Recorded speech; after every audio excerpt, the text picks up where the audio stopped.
Hello cuties, welcome back to my channel. ఇంకా సడన్గా అన్ఎక్స్పెక్టెడ్గా బాసరా అయితే వెళ్ళడానికి స్టార్ట్ అయిపోయాము. మా వారు సడన్గా ప్లాన్ చేసేసారు.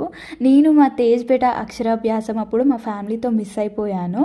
బట్ ఇప్పుడు మా వారితో వెళ్ళడానికే అప్పుడు నేను మిస్ అయ్యానేమో అనిపించింది. ఇంకా అక్కడికి వెళ్ళగానే ఆల్మోస్ట్ 12 అయ్యింది. రీచ్ అయ్యే వరకు 12:30 లోపు టెంపుల్ క్లోజ్ అవుతుందంటే ఫ్లవర్స్ ఇంకా దర్శనానికి కావాల్సినవి తీసుకొని వెళ్ళి దర్శనం ఫినిష్ చేసేసుకున్నాము. ఇంకా పక్కనే ఒక టెంపుల్, అప్పట్లో ఋషులు ఇక్కడ తపస్సు చేసిన ప్లేస్ అట, ఒక గృహలాగా ఉంది. మధ్యలో ఆగిపోయి ఎక్కడుంది దేవుడు అని చూసేస్తున్నాము. ఫైనల్గా ఇంకా ఇక్కడ కూడా దర్శనం చేసేసుకొని రిటర్న్ అయిపోయాము. మా వారు ఇంకా అంతా చుట్టూ చూసేస్తున్నారు, ఇంత చిన్న ఏరియానా అని. నేను మా వారు ఇంకా కొన్ని ఫొటోస్ దిగేసి అయితే నైట్ రెస్టారెంట్కి వెళ్ళాము. ఇంకా అక్కడ మా వారు మెనూ చూసేస్తున్నారు, ఏం ఆర్డర్ చేయాలి అని. ఆ రోజు నేను వెజ్జే, సో నేనేం అంత ప్రిఫర్ చేయలేదు. నాకు ఫేవరెట్ ఆఫ్రికన్ పుడ్డింగ్. మీకు ఇంట్రెస్ట్ ఉంటే ఒకసారి ట్రై చేయండి. ఇంతే వీడియో, ఇంకా బాయ్ బాయ్.